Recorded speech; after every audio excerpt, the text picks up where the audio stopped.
అందరికీ ముందుగా వీడియోని లైక్ షేర్ అండ్ మన ఎట్స్తాన్ అఫీషియల్ 1 ఛానల్ అయితే సబ్స్క్రైబ్ చేసుకోండి.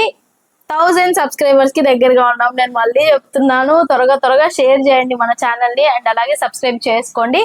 అండ్ ముఖ్యంగా ఇంకో విషయం ఏంటంటే ఇవాళ ఎపిసోడ్ లో మనం ఎలిమినేషన్ గురించి కూడా మాట్లాడుకుందాము ఈ వీడియోలోనే. సో అండ్ అలాగే ఏంటంటే నిన్నటి ఎపిసోడ్ వీడియో నేను తీయలేకపోయాను ఫర్ సమ్ రీజన్స్. ఫ్యామిలీ కొద్దిగా పర్సనల్ వర్క్స్ ఉండడం వల్ల నేనైతే వీడియో తీయలేకపోయాను. సో ఇవాళ నుంచి continuation of my videos with all your love full entertaining తో ప్రతిరోజు వీడియోతో నేనైతే మీ ముందుకు వచ్చేస్తాను. మీరు మాత్రం మర్చిపోకుండా సబ్స్క్రైబ్ చేసుకోండి, లైక్ కూడా చేసేయండి, షేర్ కూడా చేసేయండి, ఓకేనా? అండ్ అలాగే నా ప్రతి రివ్యూ మీకు ఎలా అనిపిస్తుందో కూడా కామెంట్ చేయండి. సో ఈ రోజు చాలా ఇంట్రెస్టింగ్ గా నడిచింది ఎపిసోడ్ అయితే మాత్రం. అండ్ అలాగే ప్రతి వీకెండ్ లా కాకుండా ఈ వీకెండ్ ఇవాళ సాటర్డే మాత్రం నాకు మంచి కంబ్యాక్ ఆఫ్ నాగ్ సర్ అని నాకు అనిపించింది. బాగా అంటే ఐ మీన్ వాళ్ళకి చెప్పడం కానివ్వండి, ఎలాగైనా సరే ప్రతి ఒక్కరికి ఇండివిజువల్ గా చెప్పడం కానివ్వండి, ఎవరికి ఏది ఎలా చెప్పాలన్నది దాని గురించి డివైడ్ చేసి మరి ప్రతి ఒక్కరికి మంచిగా అర్థమయ్యేలా చెప్పడం కానివ్వండి, ఎవ్రీథింగ్ ఈజ్ గుడ్ అని నాకు అనిపించింది. సో దాని గురించి మాట్లాడదాం. And day 41 of Bigg Boss season 9 bias and big questions. చాలా ఇవాళ ఎపిసోడ్ లో అన్ని ప్రశ్నల వర్షం కురిసింది. అఫ్ కోర్స్ బయట కూడా ఫుల్ వర్షం కురుస్తుంది. ఇన్ఫాక్ట్ చెప్పాలంటే ఈ రోజు జరిగిన క్వశ్చన్స్ అన్నిట్లో కూడా నాకు ఐ మీన్ వచ్చిన అప్డేట్స్ ప్రకారం మాధురి గారిది చాలా ఇంట్రెస్టింగ్ అని చెప్పేసి నేనైతే చాలా ఓవర్ ఎక్స్పెక్టేషన్ చేశాను. కానీ ఎపిసోడ్ లో ఎక్కడో కొద్దిగా మాధురి గారిది నడిచింది అని చెప్పేసి నాకు అనిపించింది. అంత నాకైతే ఏం అనిపించలేదు. అండ్ అలాగే బయట ఫుల్ హెవీ రెయిన్ అండ్ లోపల ఇంట్లో Bigg Boss with full chit chat fun and with also Nag sir weekends వచ్చినప్పుడు అయితే ఆ కిక్కే వేరు. ప్రతి రైనీ సీజన్ లో నాకు మంచి టైం పాస్ ఇచ్చేది బిగ్ బాస్ అండ్ అలాగే ఫుల్ ఎంటర్టైన్మెంట్ కూడా. అండ్ ఓకే మనం మాట్లాడుకుందాం. ఎంట్రీ అయితే అద్దుర్సు, నాగ్ సర్ ఎంట్రీ అయితే అద్దుర్సు. అండ్ రగిలే song from Kingdom song I mean Kingdom cinema నుంచి రగిలే సాంగ్ ఎంట్రీకి ఆయన హైప్ వేరే లెవెల్, నాకైతే బల్ నచ్చింది. అండ్ అలాగే ఈరోజు షర్ట్ కొద్దిగా బాగాలేదనిపించింది. సో ఫ్రైడే జరిగిన దాని గురించి మాట్లాడుకుందాం. ఐ మీన్ ఫస్ట్ అదే చూపించారు. సో ఆయిషాకి దివ్యాకి మళ్ళీ చిన్న క్లాష్, దాని గురించి మాట్లాడదాం. అది కూడా వీళ్ళకి అన్ని తిండి దగ్గర మొదలవుతాయి. ఫస్ట్ అన్ని తిండి దగ్గర మొదలవుతాయి. ఆయిషా నాకు నేర్పించు చేయడం చపాతీలు అనింది. అంటే ఆయిషా ఏంటంటే మాడబెట్టేస్తుంది. సో అదేంటంటే దివ్య ఏం చెప్పిందంటే నేను నీకు పర్సనల్ గా కావాలంటే మీ ఇంటికి వచ్చేసి మరి నేను నేర్పిస్తాను హౌస్ లోంచి వెళ్ళాక, ఇప్పుడు మాత్రం ఇక్కడ మనం ఎక్స్పెరిమెంట్స్ చేయడానికి కుదరదు కదా. సో అంటే అందరికి ఇబ్బంది కదా, అందుకనేసి అని చెప్పేసరికి ఇంకా ఈ అమ్మాయి ఆయిషా ఏం చేసిందంటే ఆ చపాతీ తీసి హాట్ బాక్స్ లో అట్ట వేసేసి వెళ్ళిపోయింది. నాకు చాలా బయాస్డ్ అనిపించింది. నిజంగా అది కరెక్ట్ కాదు, ఆ అమ్మాయి చేసింది అది కరెక్ట్ కాదని అనిపించింది. అండ్ అలాగే దివ్య చెప్తుంది కూడా అక్కడికి. ఆ తర్వాత ఆయిషా కోపం వచ్చింది ఆ అమ్మాయికి, సరే ఓకే వదిలేని. ఆ తర్వాత మళ్ళీ ఆ అమ్మాయే వెళ్ళి సారీ చెప్పడం, నేను మిస్అండర్స్టాండ్ చేసుకున్నాను అది ఇది అని చెప్పేసి మిడ్ నైట్ వెళ్ళి సారీ చెప్పింది. దానికి ముందు ఏం జరిగిందంటే ఆ అమ్మాయి తినడానికి వేసుకున్న చపాతీ కొద్దిగా మాడిందని చెప్పేసి, నేను చేస్తే మాడింది అన్నావు కదా, ఇది కూడా మాడింది కదా, ఇది ఎవరు చేశారు మరి అని చెప్పేసి వెళ్ళి ఇంకోసారి కొద్దిగా రగిలిచ్చింది. నాకైతే కరెక్ట్ కాదనిపించింది. సో అక్కడ గట్టిగా అరవడం నాకైతే కరెక్ట్ కాదు ఆయిషా చేసేదని చెప్పేసి అనిపించింది. ఆ తర్వాత మళ్ళీ ఆవిడే రియలైజ్ అయిపోయి వెళ్ళి సారీ చెప్పింది. ఆ తర్వాత హెరిటేజ్ మిల్క్ స్పాన్సర్ టాస్క్ అయితే జరిగింది. అండ్ అలాగే సుమన్ గారికి, ఇంకా మనం ఎపిసోడ్ లోకి వచ్చేద్దాం, సాటర్డే ఎపిసోడ్. సుమన్ గారికి అండ్ గౌరవ్ కి క్లాప్స్ కొట్టారు, క్యాప్టెన్ అయ్యారని చెప్పేసి. సో నైస్, బాగా అనిపించింది. అండ్ అలాగే వచ్చేసి ఇంకా ఆయనకి ఇంకో విషయం ఏం చెప్పారంటే గర్ల్స్ కి మీ బెడ్రూమ్ ఇవ్వడం కూడా చాలా బాగా అనిపించింది అని చెప్పేసి అయితే నాగ్ సర్ మాట్లాడారు. ఆ తర్వాత వైల్డ్ కార్డ్స్ అందరినీ కూడా అడిగారు ఎలా ఉంది హౌస్ ఏంటి అని చెప్పేసి, ప్రతి ఒక్కరిని వైల్డ్ కార్డ్స్ అందరినీ కూడా అడిగారు. సో అక్కడ ఏంటంటే నాకు ఈరోజు జరిగిన చిట్ చాట్స్ అన్నిట్లో కూడా కొద్దిగా నాగ్ సర్ ని కేర్లెస్ చేస్తూ మాట్లాడినట్టు నాకు అనిపించింది. అది ఎవరు మాటలో కేర్లెస్ కనిపించింది ఏంటన్నది కూడా నేను ముందు మాట్లాడతాను. మీరు ధ్యాసగా వినండి, ఆ తర్వాత వెళ్ళి కావండి ఇంకోసారి ఎపిసోడ్ ని రివైజ్ చేసుకొని చూసుకోండి నేను చెప్పింది తప్పై ఉంటే. సో నేను చెప్తున్నాను చూడండి. అండ్ రమ్యని బాగున్నాడా అని అడిగారు అందరినీ, హౌస్ బాగుందా అని చెప్పి. రమ్యాన్ బాగున్నాడా అని అడిగితే పవన్ గురించి, పవన్ నాకు బుజ్జి తమ్ముడు అని చెప్పింది. అలా ఎలా సడన్ గా అమ్మాయి మార్చేస్తే, ఆల్రెడీ క్రష్ అనింది, ఆ తర్వాత డెమాన్ అంటే లైక్ అనింది, అదనింది ఇదనింది, ప్రతిదీ ఇన్ని మాటలు మాట్లాడి ఇప్పుడు చూస్తే మళ్ళీ నాకు బుజ్జి తమ్ముడు అని చెప్పేసి. అంటే ఆ అంటే వీళ్ళు ఏం ఆలోచిస్తున్నారంటే మనల్ని నాగార్జున సార్ నాగార్జున సార్ తో మాట్లాడేటప్పుడు టెలికాస్ట్ అయ్యేది ఒక్కటే జనాలు చూస్తారు, మిగతా ఏవి జనాలు చూడరు అన్న ఊహలో బతికేస్తున్నారు ఇలా 5 రోజులు. మిగతా 6-7 రోజులు, ఈ 2 రోజులు మాత్రం ఒళ్ళు దగ్గర పెట్టుకొని కూర్చుంటున్నారు. నాకు అర్థమైంది ఏంటంటే వీళ్ళంతా ఒక ప్లాన్ ప్రకారం జరుగుతుంది, అక్కడ ఎవరు ఎవరిలా ఉండట్లేదు అని చెప్పేసి నా ఫీలింగ్. ప్రతి ఒక్కరు ఇప్పుడు అంటారు కదా అమ్మ నాన్న ఇళ్లలో, మీరు పెద్దవాళ్ళ ముందు అణిగి ఉండాలి, ఇక్కడ వెళ్ళినప్పుడు ఇలా డిసిప్లైన్ ఉండాలి అని చెప్పేసి అలా ఉంటున్నారు వాళ్ళు. కానీ మీరు మీలా తగలడండి అంటుంటే మాత్రం వాళ్ళలా అసలు ఉండట్లా. అక్కడ ఒక చోట, ఇక్కడ ఒక మాట, నాగ్ సార్ ముందు ఒక మాట, మాధురి గారి ముందు ఒక మాట, డెమోన్తో ఒక మాట, మళ్ళీ ఇవన్నీ నాకైతే ఏమంటారు కన్ఫ్యూజింగ్ గా ఉంది. రమ్య గేమ్ పైన నాకైతే ఎక్కడ క్లారిటీ అనేది కనిపించట్లా. గేమ్ ఒక్కటి ఉంటే సరిపోదు, ప్రతి ఒక్కటి అన్ని కలగలిసి ఉండడమే బిగ్ బాస్ షోలో ఉండడం అంటే. అది మాత్రం నాకైతే రమ్య దగ్గర ఎక్కడ కనిపించట్లేదు. ఫైట్ అయితే బాగా ఇస్తుంది, కానీ అయితే రమ్య దగ్గర నాకు ఎక్కడ అది కనిపించట్లేదు. సో ఆ పరంగా ఆ తర్వాత కిరీటాలు తెప్పించారు. సో మాధురి గారు కూడా చెప్పారు ప్లేట్ మార్చేసింది అని చెప్పేసి. సో కిరీటాలు కూడా తెప్పించారు. గౌరవ్ తెలుగు బాగుందని చెప్పారు. ఆ తర్వాత మనోడు ఒక డైలాగ్ వేసాడు. ఆ తర్వాత ఉప్పు కప్పు రంబు పోయం ని సాంగ్ గా మార్చేశాడు. అదేంటంటే ఇమ్ము బ్రో సాంగ్ అంట అది. సో ఆ పరంగా కొద్దిగా ఎంటర్టైన్మెంట్ జరిగింది. అండ్ అలాగే గౌరవ్ కి లేదా కిరీటం అని చెప్పారు. ఎందుకంటే ఈ వీక్ నువ్వు క్యాప్టెన్ కాబట్టి నువ్వు ఈ వారం బతికిపోయావు, కూర్చో, నెక్స్ట్ వారం చూస్తాను నిప్పని అని చెప్పేసి అతన్ని అయితే కూర్చోబెట్టారు. అలా అనుకోవాలనంటే గౌరవ్ దగ్గర నెగిటివ్స్ కూడా నాకు ఎక్కడ కనిపించట్లేదు. అంటే అతను ఎలా ఉన్నాడంటే మన పని మనం చేసుకుంటూ పోతే బెటర్, మన జోలికి ఎవరైనా వస్తే అప్పుడు చూసుకుందాం అన్న రీతిలో గౌరవ్ ఉన్నాడు. సో అది నాకు టెక్నికల్ గా చూస్తే నాకు కరెక్ట్ బాగా అనిపించింది. అంటే అతను మెచ్యూరిటీని వాడుతున్నాడు, రియలైజ్ అవుతున్నాడు. ఇన్ని వారాలుగా బిగ్ బాస్ అతనైతే ఎపిసోడ్స్ చూడలేదంట, కానీ ఇన్ని వారాలుగా వీళ్ళు ఎన్ని స్ట్రగుల్స్ ఫేస్ చేస్తున్నారు హౌస్ లో, నేను అవన్నీ నన్ను ఎత్తికి చుట్టుకోకుండా నాలాగా నేను ఉంటే నాకు బెటర్ అని చెప్పేసి అతనైతే చాలా కామ్ గా, స్మూత్ గా, కూల్ గా ఉంటున్నాడు పర్సన్ అయితే. అండ్ ఉన్న వైల్డ్ కార్డ్స్ కి వచ్చిన పవర్, అదే ఆ జెమ్ స్టోన్స్ వచ్చాయి కదా, వాటి గురించి అయితే ఎవరు డిజర్వ్ అన్డిజర్వ్ అన్న దాని గురించి జరిగింది ఈ రోజు ఎపిసోడ్ ఆల్మోస్ట్ ఎండింగ్ వరకు. అందులో కొన్ని సన్నివేశాలు అయితే జరిగాయి. అవి నాకు కొద్దిగా ఆక్వర్డ్ గా అనిపించింది, నాకైతే అంత నచ్చలేదు. అది కూడా నేను చెప్తాను ఏంటో అన్నది. అండ్ సంజనాన్ని అడిగారు ఎవరి గురించి, మాధురి గురించి. మాధురిని తీసుకొచ్చి నిలబెట్టి అక్కడ కిరీటం తగిలించుకున్నారు. So Madhuri garu she deserves or not, ఆవిడకున్న gem golden buzzer she deserves or not అని చెప్పేసి అడిగితే సంజన గారు షీ డిజర్వ్స్ అని చెప్పారు. అండ్ అలాగే అదేంటంటే అది చాలా పెద్ద పవర్ కదా, హౌస్ లో ఉన్న వాటన్నిటికంటే అది పెద్ద పవర్ ఆవిడ దగ్గర ఉండేది. సో షీ డిజర్వ్స్, ఆవిడకి తెలుసు ఎక్కడ ఎలా వాడాలని చెప్పేసి అయితే సంజన గారు చెప్పారంటే ఎవరి ఒపీనియన్ వాళ్ళది. ఆవిడ సంజన గారు అలా ఎందుకు చెప్పారంటే ఆవిడ ట్రావెల్ అవుతున్నారు ఎవరితో, మాధురి గారితో ఎవ్రీడే కూర్చొని ఆవిడతో మాట్లాడడం, ప్రతి ఒక్కటి కూడా అబ్జర్వ్ చేసి ఓకే ఈవిడ ఇది అది అని చెప్పేసి ప్రతి ఒక్కటి నీట్ గా ఆవిడ అర్థం చేసుకుంటూ ఉండేసరికి ఆవిడకి ఒక ఒపీనియన్ ఏర్పడింది సంజన గారికి. సో ఏంటంటే ఆవిడ మాధురి గారి గురించి, ఆ జెమ్ గురించి, సో ఆవిడ డిజర్వ్ అని చెప్పేసి అయితే చెప్పారు. అండ్ అలాగే ఆడియన్స్ దగ్గర ఉన్న ఓటింగ్ ప్యాడ్స్ ఇచ్చేసారు. లాస్ట్ వీక్ కాకుండా ఆ ముందు వీక్ వాళ్ళు ఓట్స్ చేశారు కదా, ఆ పరంగానే అదే టైప్ లో వీళ్ళకి ఓటింగ్ ప్యాడ్స్ అయితే ఇచ్చేసారు ఆడియన్స్ కి. ఆడియన్స్ కూడా ఫుల్ జోష్ మీద ఉన్నాయి ఈ రోజు మాత్రం. సో ఆ పరంగా వాళ్ళకి ఇచ్చినప్పుడు ఏంటంటే ఆడియన్స్ 60% అన్డిజర్వ్ అని చెప్పారు. అంటే మాధురి గారికి వ్యతిరేకంగా ఆవిడ దానికి అర్హురాలు కాదు, ఆవిడకి ఆ జమ్ము వేస్ట్ తీసేయండి అని చెప్పేసి ఇంకా ఆడియన్స్ కూడా జడ్జిమెంట్ ఇచ్చేసారు. ఆ తర్వాత దివ్యాని అడిగితే అన్డిజర్వ్డ్ అనే చెప్పింది. దీనికి దివ్య చెప్పిన రీజన్స్ కూడా 88% అన్డిజర్వ్డ్ అని చెప్పేసి ఇచ్చారు. సో మాధురి గారి ప్రవర్తన చాలా బాగా వెళ్తుంది బయటకి. ఈ వారం వచ్చే వారం వాళ్ళలో ఏమైనా మార్పు అంటే ప్రతి వారం మీలో ఉన్న నెగిటివ్స్ ని పాజిటివ్స్ ని ఎత్తి చూపించి ఇది మార్చుకోండి అది మార్చుకోండి అని చెప్పడమే పెద్ద ఉరుము వచ్చింది బాబాయ్. అదే షుషు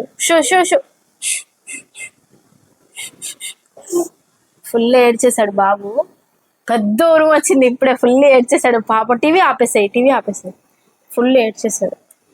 సో ఓకే సరే కంటిన్యూ చేద్దాం. పాప భయపడిపోయాడు గగన్. అయ్యయ్యో సరే ఓకే. అంటే ఇవాళ నైట్ ఫుల్ ఇవ్వండి ఉరుములంట, సో జాగ్రత్తగా ఉండాలి పాపం, భయపడిపోయాడు. అండ్ అలాగే ఇక్కడ వచ్చేస్తే మనం సో ఆవిడకి తీసిచ్చిన ఎల్లో జెమ్ అయితే పీకేశాడు పాపం, దడుచుకొని కూర్చుండిపోయాడు బిడ్డ, కళ్ళు ఎర్రగా అయిపోయినాయి, ఆడుస్తున్నాడు పాపం. సో నెక్స్ట్ వచ్చేసి మాధురి గారు చెప్పారు ఆవిడ నేనైతే ఎలిజిబుల్ అని చెప్పాడు. ఓకే నేను ఎలిజిబులే. ఎందుకనంటే నాకు ఐఎమ్ నాట్ ఎ కిడ్, నా ఓన్ డెసిషన్స్ నేను తీసుకోగలను అని చెప్పేసి అయితే మాధురి గారు చెప్పారు. నాకు ఇక్కడ అనిపించింది ఏంటంటే, ఎదురుగా నాకు సార్ ఉన్నారు, ఆయనకు మినిమం రెస్పెక్ట్ ఇచ్చి మాట్లాడొచ్చు కదమ్మా, ఏమవుతుంది సార్, నాకు తెలుసు సార్, నాకు తెలిసి మాట్లాడాలి, అలా ఉండాలి ఇలా ఉండాలి చెప్పొచ్చు కదా. సారీ, ఆయన నీకంటే మోర్ ఏజ్ పరంగా కానివ్వండి, ఆయన ఏజ్ లో ఈవిడ ఏజ్ సగం, ఈవిడకి ఉన్నది 36-37 ఇయర్సే, ఆయనకి 65 దాటేస్తున్నాయి, 66 ఎంతో ఉన్నాయి ఆయనకి.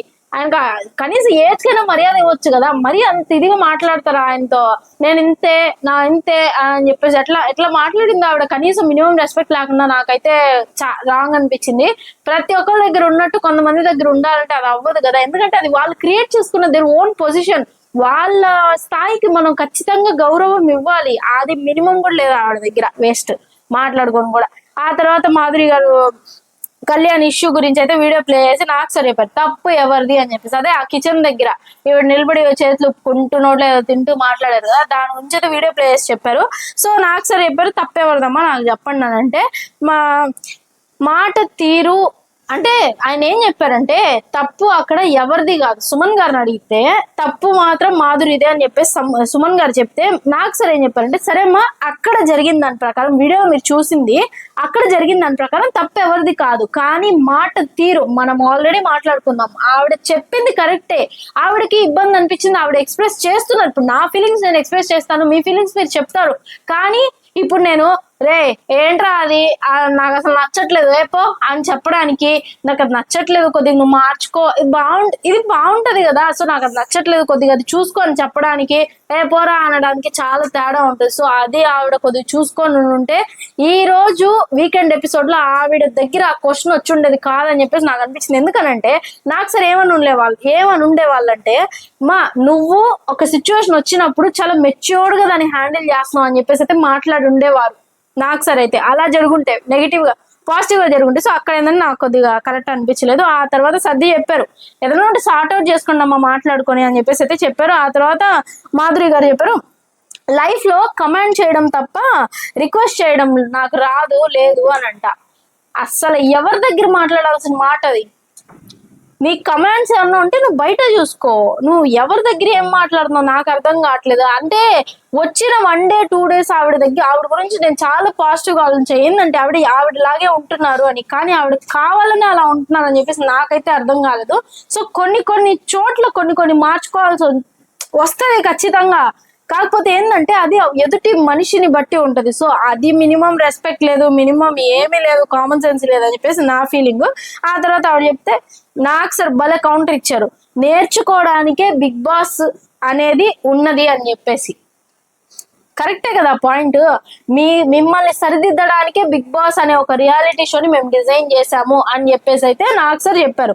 ఆ పాయింట్ అయితే నాకు కరెక్టే అనిపించింది. ఆ తర్వాత నిఖిల్ కంటెండర్ పవర్ ఉంది నిఖిల్ దగ్గర, ఇమాన్యుయల్ అండ్ కళ్యాణ్ వీళ్ళిద్దరు అన్డిజర్వ్డ్ అని చెప్పేసి చెప్పారు. ఆ పవర్ లేకపోయినా తను ఆడగలడు, అందుకే ఆ జమ్ము అతనికి అవసరం లేదు అని చెప్పేసి చెప్పారు. నాకు ఆడియన్స్ వీళ్ళిద్దరు మాటలకి అగ్రి చేసి నిఖిల్ పవర్ అయితే రిమూవ్ చేశాను. నాకు అర్థం కాదు ఏంటంటే, నిఖిల్ కి పవర్ ఎందుకు ఎవరిచ్చారు? బిగ్ బాస్ ఇచ్చారు. నిఖిల్ ఏం అడగలేదు నాకు ఈ పవర్ కావాలి ఆ పవర్ కావాలని చెప్పేసి. ఇప్పుడు నా దగ్గర మటన్ బిర్యానీ ఉంది, మటన్ బిర్యానీ నేను తింటాను, నాకుంది, నాది ఆ మటన్ బిర్యానీ, నాది మాత్రమే.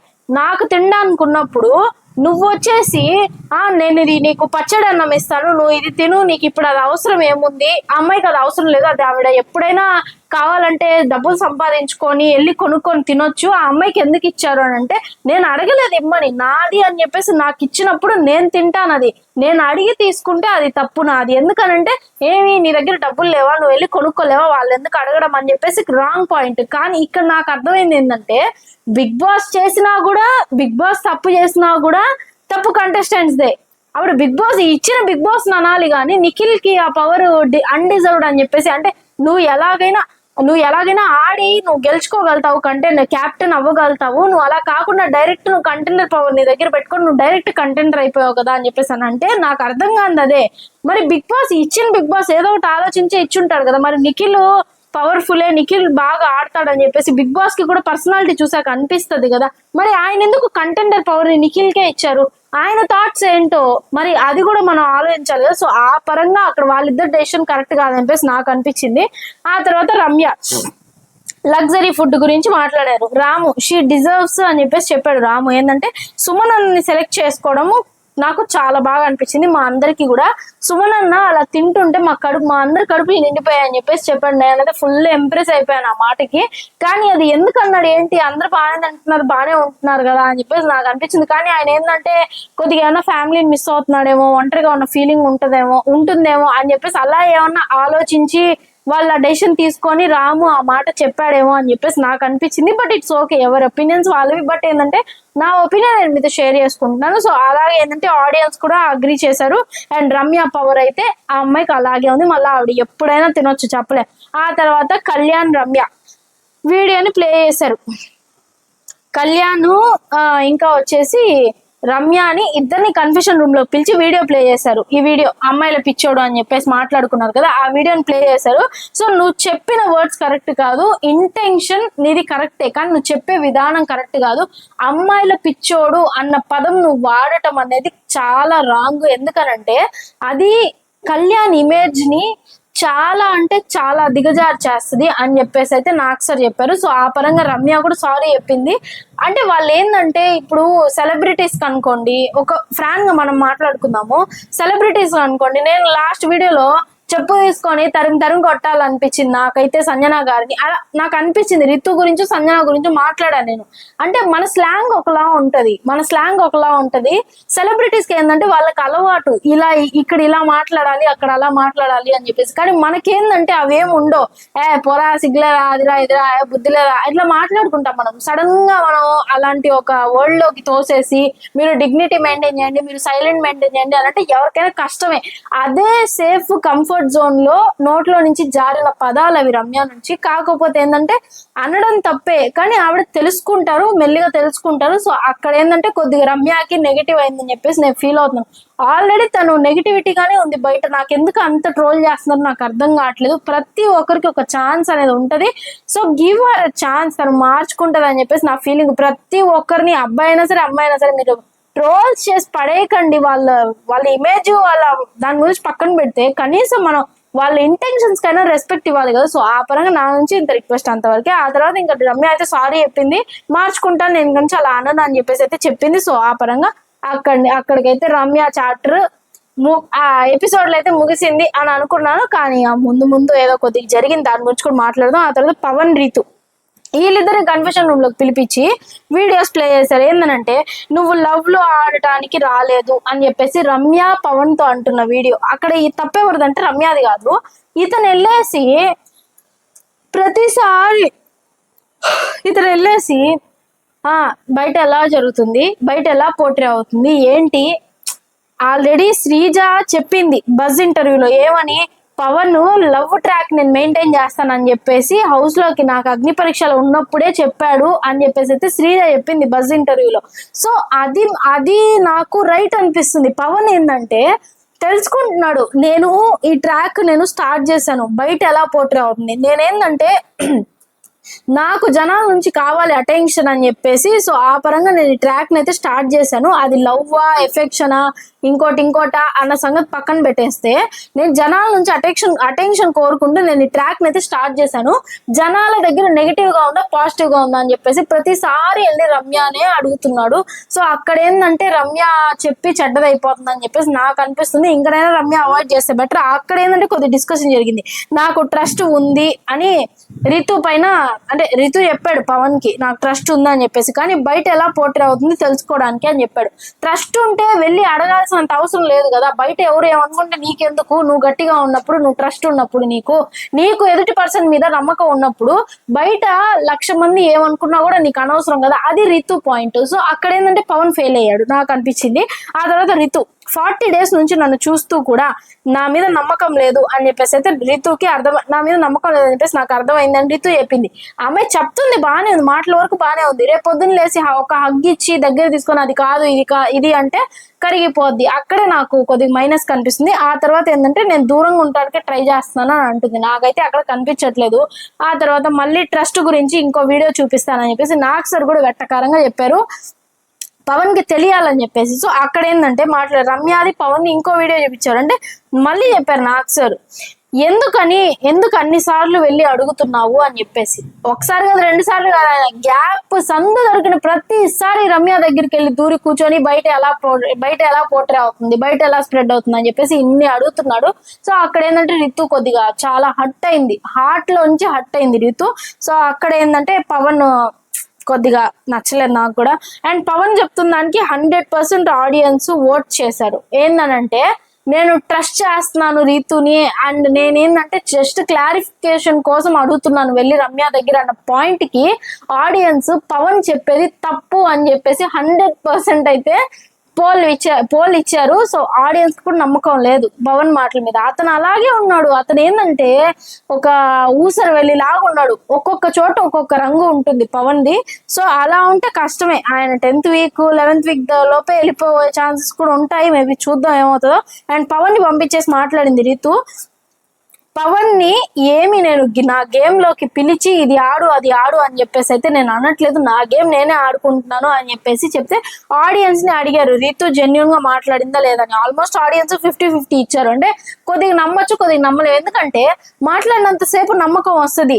వన్స్ మాటలు అన్ని అయిపోయి ఇంకా నాకు సార్ వెళ్ళిపోయిన తర్వాత మళ్ళీ యథావిధి వాళ్ళ ట్రాక్ స్టార్ట్ అవుతుంది. అక్కడ ఏంటంటే జనాలకు నమ్మకం ఉండట్లా. సో ఆ పరంగా జనాలు అయితే 50-50 ఇచ్చారు. అక్కడైతే నాకు ఎక్కడా తప్పు అనిపించలేదు. ఆ తర్వాత సాయి ఇమ్యూనిటీ పవర్ గురించి అండ్ డెమాన్ హీ డిజర్వ్స్ అని చెప్పాడు. భరణి చెప్పారు ఇమ్యూనిటీ పవర్ అవసరం లేదు, అంతగా గేమ్స్ లో బాగా ఆడుతున్నాడు అతను. అంటే అతనికి ఆ ఇమ్యూనిటీ పవర్ అవసరం కూడా లేదు, అతను అంత స్ట్రాంగ్ గా ఆడుతున్నాడు గేమ్ అని అంటే నాకు సేమ్ క్వశ్చన్ మళ్ళీ రేజ్ అయింది. అతనికి అవసరం లేదు, అవసరం నన్ను డిసైడ్ ఓకే అతను డిజర్వ్డా అన్డిజర్వ్డా అని చెప్పేసి నాకు సార్ అడిగారు, కాదనలేదు. కానీ వీళ్ళు ఏమన్నారంటే సార్ అది డిజర్వ్డే. మేబీ ప్రతి ఒక్కరికి వాళ్ళు ఏదో వాళ్ళ టాలెంట్ ఏంటి, వాళ్ళు ఎలా దాన్ని యూజ్ చేస్తారు ఏంటి అన్న దాని గురించి టెస్టింగ్ గా బిగ్ బాస్ ఇచ్చింది కూడా అయ్యి ఉండొచ్చు. దానికి వీళ్ళు డిజర్వ్ అన్డిజర్వ్ దానికి అంతంత పెద్ద లెంత్ డైలాగులు అవసరం లేదు అని చెప్పేసి నాకు అనిపించింది. ఆ తర్వాత భరణి చెప్పిన దానికైతే ఆడియన్స్ 69% భరణి చెప్పింది రాంగ్ అని చెప్పేసి అయితే వేశారు. నాకైతే అర్థమైంది భరణి దివ్య వీళ్ళిద్దరిని జనాలు కేర్ కూడా చేయట్లా. నిజంగా ఈ వారం డబుల్ ఎలిమినేషన్ కనుక అయ్యి ఉంటే దివ్య భరణి జంటగా వెళ్ళిపోయి ఉండేవారేమో అని చెప్పేసి నాకు అనిపించింది. ఆ తర్వాత మధ్యలో దివ్య మాట్లాడింది అది గెలుచుకుంటే బాగుంటది, అంటే ఆ పవర్ ని ఆడి గెలుచుకొని ఉంటే బాగుండేది అని చెప్పేసి. అప్పుడు ఏంటంటే నాకు సార్ చెప్పారు అది బిగ్ బాస్ ఇచ్చారు కదమ్మా అంటే బిగ్ బాస్ ఇప్పుడు రాంగ్ అని చెప్పేసి నాకు సార్ చెప్తే అలా కాదు సార్ అది సార్ ఇది సార్ అని చెప్పి ఇంకా దివ్య కూడా అర్థమైంది నన్ను కార్నర్ చేస్తున్నారు అని చెప్పి సైలెంట్ కూర్చునేసింది. నాకు అనిపించింది ఆ అమ్మాయి ప్రవర్తన అక్కడ ఎవరికి నచ్చట్లా. అఫ్ కోర్స్ నాకు సార్ కూడా ఆ అమ్మాయి ప్రవర్తన నచ్చట్లేదు అని చెప్పేసి నా ఒపీనియన్. అందుకని ఆ అమ్మాయిని కేర్ కూడా చేయకుండా మాట్లాడుతున్నారు అని చెప్పేసి నేను అనుకుంటున్నాను. ఆ తర్వాత జెమ్ వచ్చేసి తనతోనే ఉంటది, జమ్మునైతే ఎవరు తీయట్లేదు. సో అలాగా ఆయిషా దగ్గరకు వచ్చింది ఇది పవర్ ఆఫ్ నామినేషన్ ఆయిషా దగ్గర. తనూజ చెప్పింది షీ డిజర్వ్స్ అని చెప్పేసి, స్ట్రైట్ ఫార్వర్డ్ ఉంది అని చెప్పేసి చెప్పింది. అక్కడ కొద్దిగా డిస్కషన్ జరిగింది. ఆ తర్వాత రీతు షీ డిజర్వ్స్ అని చెప్పేసి మళ్ళీ అన్డిజర్వ్డ్ అనింది, డిజర్వ్డ్ అనింది. అంటే నా పరంగా అన్డిజర్వ్డ్ సార్, హౌస్ మొత్తం పరంగా అయితే షీ డిజర్వ్స్ అని చెప్పేసి అయితే చెప్పింది. ఎందుకంటే నాతో గొడవ వేసుకుంటుంది కాబట్టి నేను తనని ఎదగనివ్వను. అదే పక్కన వీళ్ళందరికైతే ఆ అమ్మాయి విషయంలో అన్ని ఓకేనే కాబట్టి నాకేం అభ్యంతరం లేదు అని చెప్తే ఇంకా జనాలు రితు మాటలకి 94% యాక్సెప్ట్ చేయలేదు, రితు అబద్ధం ఆడుతుందని చెప్పేసి. ఆ తర్వాత తనుజ చెప్పిన దానికి ఆడియన్స్ ఆల్మోస్ట్ 80% యాక్సెప్ట్ చేశారు. సో పవర్ ఆ అమ్మాయి దగ్గరే ఉంది, ఆయిషా దగ్గరే ఉంది పవర్. ఆ తర్వాత టాస్క్ లో ఏమైంది అదే ఇలా ఇలా ఇలా ఇలా కొట్టుకొని మరీ ఏడ్చింది ఆ అమ్మాయి. నాకు అర్థం కాలే ఎందుకంత ఏడుపు, నాకు అర్థమే కాల. వచ్చిన రోజు మాత్రం ఎమోషన్ ఇట్లా కొద్దిగా ఎమోషన్ అయిపోయి తనూజ అంత ఓవర్ చేస్తుంది, టాస్కుల్లో ఓడిపోయినా కూడా చాలా ఓవర్ చేసేస్తుంది అని చెప్పేసి ఇన్ని మాటలు మాట్లాడిన మాధురి ఆయిషా వీళ్ళిద్దరే ఒక టాస్క్ కే ఏడుపు మొదలు పెట్టేశారు. ఆ అమ్మాయి అయితే ఇల్లంతా గందరగోళం చేసేసింది. ఆయిషా ఎందుకు అంత నాకు అనవసరం అని చెప్పేసి అనిపించింది. అంత ఓవర్ యాక్షన్ ఎందుకు, ఏమి ఈ వారం వెళ్ళిపోతున్నా ఏంటి, లేదు కదా ఇంకా గేమ్స్ ఉన్నాయి కదా ఆడొచ్చు కదా, కొన్ని నామినేషన్స్ లో ఉందా భయపడ్డానికి, అది కూడా కాదు కదా, దానికి ఎందుకు అంత ఓవర్ యాక్షన్, నాకైతే అర్థమే కాల. ఆ తర్వాత చెప్పారు నాకు సార్ రీతు ఆయిషా గొడవ జరిగిన దాని గురించి కూడా మాట్లాడారు. మెల్లిగా మాట్లాడుకోండమ్మా, సార్ట్ అవుట్ చేసుకోండి ఏదున్నా కూడా, మీరు ప్రతిదానికి అంత లెంత్ వద్దు, అంత గొడవలు అవసరం లేదు, నిదానంగా మాట్లాడుకొని స్లోగా మాట్లాడుకోండి, మీరు అరుచుకోవద్దు, స్లోగా మాట్లాడుకుంటే అది తొందరగా అయిపోద్ది ఆ గొడవ, అసలు అక్కడ గొడవే రాదు అని చెప్పేసి నాకు సార్ చెప్పారు. ఆ తర్వాత ఆయిషా మీరు గమనిస్తే ఆయిషా నవ్వు నాకు ఇరిటేటింగ్ వస్తుంది నిజంగా. అని నవ్వుతుంది ఆ అమ్మాయి. ఎందుకు అలా ఇరిటేటింగ్ గా నవ్వడం నాకైతే అర్థం కావట్లా. బానే ఉంటుంది మనిషి, మళ్ళీ ఈ వారం అంతా ఆ నవ్వు కనిపించలా. నాకు సార్ వచ్చినప్పుడు మాత్రం అని నవ్వుతుంది. నాకు చాలా ఇరిటేషన్ వచ్చింది. నాకు నిజంగా వాళ్ళు ఇరిటేషన్, ఎందుకు అంత ఓవర్ యాక్షన్ అని చెప్పేసి అనిపించింది. ఆ తర్వాత మాధురి రమ్య డిస్కషన్ జరిగిన వీడియో చూపించారు. దాన్ని నేను కన్ఫెషన్ రూమ్ లోకి పిలిచి ఆ వీడియో చూపించారు. 2 వీడియోస్ ప్లే చేశారు వాళ్ళు.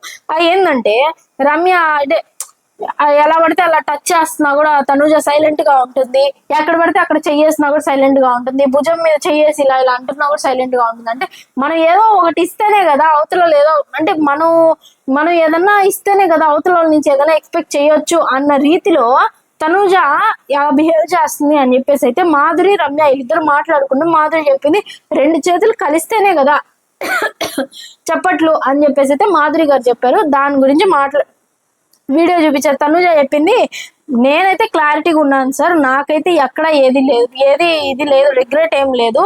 కాకపోతే కళ్యాణ్ అన్నాడు వచ్చినప్పుడు నేను క్రష్ అది ఇది అని చెప్పేసి, కానీ తనుజ క్లారిటీగా ఉంది అని చెప్పేసి చెప్పింది. ఏంటంటే కళ్యాణ్ నాకన్నా చిన్నోడు, నేను కళ్యాణ్ కన్నా పెద్దదాన్ని, సో నేను ఆ పరంగా నేను ఎక్కడ మాట్లాడలేదు, ఆలోచించలేదు. తనే అలా చెప్తే నేను అక్కడికి తను అవాయిడ్ చేస్తూనే వస్తూ ఉన్నాను, నా నుంచి అయితే నేను క్లారిటీగా ఉన్నాను అని చెప్పేసి అయితే చెప్తే, ఇంకా నాకు సార్ చెప్పారు, నీ గురించి నీ దగ్గర వచ్చి మాట్లాడడం వేరే వాళ్ళతో డిస్కషన్ పెట్టుకొని కూర్చుంటే ఏంటంటే నీ ఇమేజ్ తగ్గిపోతుంది, అది చూసుకో అని చెప్పేసి అయితే నాకు సార్ చెప్పారు. నీ ఇమేజ్ తగ్గిపోవడానికి వాళ్ళు అన్ని మాట్లాడుతున్నారు, సో అక్కడ నువ్వు చూసుకో, అది వాళ్ళ స్ట్రాటజీ అయి ఉండొచ్చు అని చెప్పేసి అయితే కూడా నాకు సార్ చెప్పారు. అంటే వాళ్ళకి తెలుసు ఈ వీకెండ్ లో వీడియో ప్లే చేస్తారని చెప్పేసి, సో అది ఆలోచించుకొని నువ్వు ఇంకా నుంచి గేమ్ లో ఇంకా ముందుకు వెళ్తూ ఉండు అది ఇది అని చెప్పేసి అయితే మాట్లాడారు. సో ఆ తర్వాత ఏంటంటే ఆడియన్స్ కూడా పోల్ చేశారు, ఎవరికి తనుజ మాట్లాడిన మాటకి నేను క్లియర్ గా ఉన్నాను, నాకు ఎలాంటి నెగిటివిటీ ఏం లేదని చెప్పేసి తనుజ చెప్పినప్పుడు దాని గురించి ఆడియన్స్ వచ్చేసి 88% ఆల్మోస్ట్ అందరూ అగ్రీ చేశారు. సో అక్కడ ఏంటంటే తనుజ చాలా హ్యాపీ ఫీల్ అయిపోయింది. ఆఫ్ కోర్స్ అంటే నాకు తెలుసు నేను ఎలా బిహేవ్ చేస్తున్నాను ఏంటి అన్నది, కానీ నా ఇంటెన్షన్ ని అర్థం చేసుకున్న ఆడియన్స్ అందరికి థ్యాంక్స్ అని చెప్పేసి అయితే తనుజ చెప్పింది. ఆ తర్వాత ఇమాన్యుయల్ తో కొద్దిగా అక్కడక్కడ ఫన్ జరిగింది. అండ్ ఇమాన్యుయల్ హౌస్ లో వైక్ క్రియేట్ చేస్తున్నాడా అని చెప్పేసి ఆడియన్స్ కనుక 90% కి ఎక్కువ ఓట్స్ పోల్ గనక ఇస్తే ఇమాన్యుయల్ కి పొట్ట పగిలిపోయేలా తిండి పెడతానని చెప్పేసి అయితే నాకు సార్ చెప్పారు, పంపిస్తానని. సో అలాగేందంటే ఆడియన్స్ 100% ఇమాన్యుయల్ ఫుల్ ఎంటర్టైన్ చేస్తానని చెప్పేసి అయితే ఇచ్చారు. సో నాకు కూడా కరెక్టే అనిపించింది. అండ్ ప్రతిరోజు ఇమాన్యుయల్ ఎంటర్టైన్ చేయకుండా అయితే ఉండట్లేదు, ఎక్కడో కొద్దిగా సీరియస్ ఇష్యూస్ లో తప్ప. ఆ తర్వాత తనుజతో షేర్ చేసుకోవచ్చు అని అయితే చెప్పారు. అండ్ రేషన్ మేనేజర్ ని మార్చండి అని చెప్పేసి కొద్దిగా జరిగింది కదా. సో అక్కడ ఏంటంటే దానికి నాకు సార్ దివ్యాని ఇంకా మాధురిని కొన్ని క్వశ్చన్స్ అడిగారు. ఆ క్వశ్చన్స్ అన్నిటికీ మీరిద్దరు సమానంగా ఆన్సర్స్ కనుక చెప్తే దాన్ని బట్టి నేను మార్చాలా వద్దా అన్నది నేను డిసైడ్ అవుతానని చెప్పేసి అయితే నాకు సార్ చెప్పారు.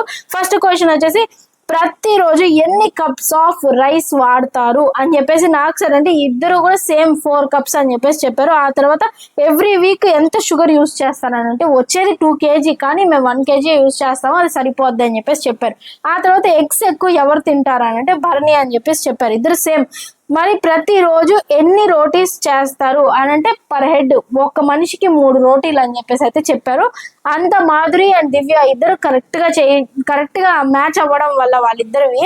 సో ఏంటంటే నాకు సార్ చెప్పారు, మాధురి కూడా తెలుసు కిచెన్ విషయం, ప్రతిదీ కూడా ఆవిడ అబ్జర్వ్ చేస్తున్నారు, అంతా బాగానే ఉంటుంది కాబట్టి సో రేషన్ మేనేజర్ డ్యూటీ నేను మాధురి గారికి షిఫ్ట్ చేస్తున్నానని చెప్పేసి అయితే ఆవిడకి షిఫ్ట్ చేశారు. అండ్ కొంచెం కూర వేసుకోవడంలో నీకు ప్రాబ్లం ఏంటి అని చెప్పేసి నాకు సార్ దివ్యాని అడిగితే మిగతా వాళ్ళకి నేను సమాధానం చెప్పాలి కదా, సో అని చెప్పేసి అక్కడ నేను ఆలోచించాను అంతే సార్ అని చెప్పేసి చెప్పింది. అక్కడ ఏంటంటే మాధురి గారు అడిగారు అందరికీ సమానంగా పంచుతుందా అని అడిగారు ఆవిడ. నాకు అదే ఓకే, మనం ఎప్పుడు అబ్జర్వ్ చేయలేం, మనం అంతే అబ్జర్వ్ చేస్తాం, మాటలు వింటమే ఎక్కువ. ఆ ఎపిసోడ్ అయితే మనం బాగా చూస్తాం, 24/7 లైవ్ చూసుకుంటా ఉండాలంటే మన వల్ల కాదు. సో ఆ పరంగా ఏంటంటే మాధురి గారు ఏం చెప్పారంటే సమానంగా అందరికి పెడుతుంది, కానీ ఎక్కువ కర్రీ ఏంటంటే ఆ అమ్మాయికి ఇష్టమైన వాళ్ళకి భరణి గారికి వెళ్ళి పెడుతుంది. అంటే దివ్య చెప్పింది నాకున్న నా పోర్షన్ లో హాఫ్ పోర్షన్ నేను భరణి గారికి పెడతాను, అంటే 1.5 ఆయన ప్లేట్ లో ఉంటుంది, హాఫ్ నా ప్లేట్ లో ఉంటుంది, అది నా పర్సనల్, నాకు ఇష్టం వచ్చిన వాళ్ళకి నేను ఇచ్చుకుంటానని చెప్పేసి కొద్దిగా అంటే కూల్ గానే మాట్లాడినా నాకు ఆ మాటలు ఎందుకో కొద్దిగా రూడ్ గా అనిపించాయి. నాకు సార్తో అలా మాట్లాడడం నాకు కొద్దిగా రూడ్ గా అనిపించింది. దివ్య కేర్లెస్ గా మాట్లాడినట్టు నాకు అనిపించింది. అది ఏ మాత్రం కరెక్ట్ కాదని చెప్పేసి నాకు అనిపించింది. అది కూడా ఏంటంటే ఆ అమ్మాయి చెప్పిన విధానం ఏంటంటే, నా పర్సనల్ అది నా నా నా ఫుడ్ నా పోర్షన్ నేను ఎవరికైనా ఇచ్చుకుంటా అంటే నాకు సార్ చెప్పారు, నీ పోర్షన్ అది ఓకే అమ్మా అంటే. దివ్య ఇంకో మాట ఏం చెప్పిందంటే, ఆయన ఫ్రూట్స్ అన్ని నాకు ఇస్తారు సార్, అది ఎందుకు అడగరు మళ్ళీ అని చెప్పేసి చెప్తే, అది ఇండివిజువల్ గా మీరు ఏమి ఇచ్చుకున్నా ఏం చేసుకున్నా కూడా మాకు అనవసరం. అంటే ఫుడ్ విషయం ఇది చేసుకున్నా కూడా మాకు అనవసరం. కానీ రేషన్ దగ్గరికి వచ్చేసరికి అది హౌస్ అందరి ఫుడ్. సో నీకు ఆ హాఫ్ నువ్వు భరణికి ఇచ్చే బదులు భరణికి ఇవ్వు, మిగతా వాళ్ళందరికి కూడా షేర్ చేయొచ్చు కదా అని చెప్పేసి నాకు సార్ అయితే చెప్పారు. ఆ పరంగా చూసుకుంటే దివ్య కొద్దిగా ర్యాష్ గా మాట్లాడిందని చెప్పేసి నాకు అనిపించింది. ఏంటంటే మీరు ఎవరు ఎన్నైనా వాక్కోండి, నాకున్న క్లారిటీ నాకుంది అన్న రీతిలో దివ్య మొండిగా మాట్లాడిందని చెప్పేసి నాకు అర్థమైంది. ఆ తర్వాత నాకు సార్ చెప్పారు, సమానంగా పంచు లేదంటే నీది నువ్వే తినని చెప్పేసి. ఆ తర్వాత ఇమాన్యుయల్ ఐషాతో అయితే వర్కౌట్ ఎత్తుకొని చేశాడు. అది కొద్దిగా ఫన్ గా అనిపించింది. కానీ మెయిన్ గా ఈ ఎపిసోడ్ ఇక్కడతో క్లియర్ అయిపోయింది. సో ఇక్కడ ఏంటంటే మెయిన్ మనం వచ్చేసే ముఖ్యమైన ఘట్టానికి ఎలిమినేషన్ అప్డేట్. మీరు ఊహించిన దాని ప్రకారం, మనం అందరూ ఊహించిన దాని ప్రకారం అయితే రాము వెళ్ళిపోవాలి ఈ వీక్. కానీ ఈ వారం ఎలిమినేషన్ ఫుల్ ఫెయిర్ గా జరిగింది. ఎందుకనంటే ఎవ్రీ వీక్ చూసుకుంటూ వస్తే అతను ఎక్కడా కూడా పొటెన్షియాలిటీ అన్నది చూపించలేదు. అంటే ఏమంటారంటే ప్రతి ఒక్కరికి ఈక్వల్ ఇంపార్టెన్స్ అతను ఎక్కడా చూపించలేదు. ప్రతి రోజు ఒక పర్సనే అతని ప్రపంచం అన్న రీతిలో అతను ఈ పని మీకు అర్థమైపోయి ఉంటది. ఇక్కడ ప్రతి రోజు నా ప్రపంచం వాళ్ళే, నేను వాళ్ళతోనే ఉంటాను, వాళ్ళతోనే అన్ని అన్న రీతిలో అందరినీ ఒక పక్కన పెట్టేసి వాళ్ళని మాత్రం ఒక్కరిగా చూసుకుంటూ ఆయన ప్రతి రోజు కూడా నిద్ర లేచిన దగ్గర నుంచి నిద్రపోయే వరకు టాస్క్లు కానీ అన్ని ఫుడ్ కానీ ప్రతి ఒక్కటి కూడా ఆ మనిషి లేకపోతే నేను లేను అన్న రీతిలో ప్రవర్తించారు. అక్కడ భరణి గారి వారం అంతా నెగిటివిటీలోకి వెళ్ళిపోయారు. బయట ఎక్కడ చూసిన ట్రోలింగ్సే, అంతకు మించి ఇంకా దారుణం మనం అయితే చూడలేము. అండ్ అలాగే యాజ్ పర్ ఓటింగ్స్ కూడా ఆయనే వెళ్ళిపోవాలి ఈ వారము. సో అదే విధంగా ఫెయిర్ గా అయితే ఎలిమినేషన్ జరిగింది. అది మరెవరో కాదు, ఆల్రెడీ మీకు అర్థమైపోయింది, భరణి గారు ఈజ్ ఎలిమినేటెడ్ ఒఫిషియల్లీ. ఆయన ఎలిమినేట్ అయిపోయారు. ఈ ఎలిమినేషన్ లో ఏ చేంజెస్ లేదు. అండ్ మీకు డౌట్ రావచ్చు, ఎలిమినేషన్ దగ్గర ఇది ఇమాన్యుయల్ పవర్ అస్త్ర ఉంది కదా అని చెప్పేసి. కానీ పవర్ అస్త్ర అయితే ఎలిమినేషన్ లో ఉపయోగించలేదు. ఎందుకనంటే అక్కడ నిజంగా యూజ్ చేయమని చెప్పేసి ఇమాన్యుయల్ అడిగారా, లేకపోతే అడిగినా కూడా ఇమాన్యుయల్ యూజ్ చేయలేదా అన్నది మనకు తెలియదు. అది రేపు చూద్దాము. కానీ ఇక్కడ వరకు వచ్చేసరికి ఏంటంటే రాము అండ్ భరణి వీళ్ళిద్దరి మధ్యలో జరిగింది ఎలిమినేషన్ ప్రాసెస్. రాముకి కొద్దిగా ఓట్స్ ఎక్కువ ఉండడం వల్ల రాము ఈ వారం బతికిపోయాడు. లేదనంటే రాము వెళ్ళిపోయి ఉండేవాడు, భరణి సేఫ్ అయిపోయి ఉండేవాడు. సో ఏంటంటే ఇక్కడ జరిగిన ప్రాసెస్ ప్రకారం ఆడియన్స్ చూస్తున్నారు, జనాలు చూస్తున్నారు, వాళ్ళు చేసే ప్రతి ఒక్కటి జనాలు చూస్తున్నారు. దాన్ని బట్టి తీసుకొని బేస్ చేసుకొని వేసిన ఓట్లతో జరిగిన fair elimination Bigg Boss season 9 లో భరణిది is the most important fair elimination అని చెప్పేసి నాకు అనిపించింది. ఈ వారం భరణి కనుక సేవ్ అయిపోయి ఉండుంటే ఓట్లలో కూడా ఎక్కడో మనకి గోల్మాల్ జరుగుతుందని చెప్పేసి మనకి ఖచ్చితంగా డౌట్ వచ్చిండేది. ఎందుకంటే ఈ వారం అంతా బిహేవియర్ ని చూసుకుంటే. సో ఇది మన ఇవాళ వీడియో. అండ్ నెక్స్ట్ వీడియోలో అండ్ ఇంట్రెస్టింగ్ వీడియోతో కలుసుకుందాం. అండ్ అలాగే ముఖ్యంగా రేపు దివాళీ ఎపిసోడ్ మాస్ జాతర అవ్వబోతుంది. Dasara grand launch 2.0 and grand launch 1 లాగా డిసప్పాయింట్ చేయకుండా ఉంటే బాగుండని చెప్పేసి నేను కోరుకుంటూ ఈ వీడియోని అయితే ముగిస్తున్నాను. నెక్స్ట్ దివాళీ బ్లాస్ట్ లో కలుసుకుందాం. అంటిల్ దెన్ చలో right Tata. Please comment, like, share and subscribe.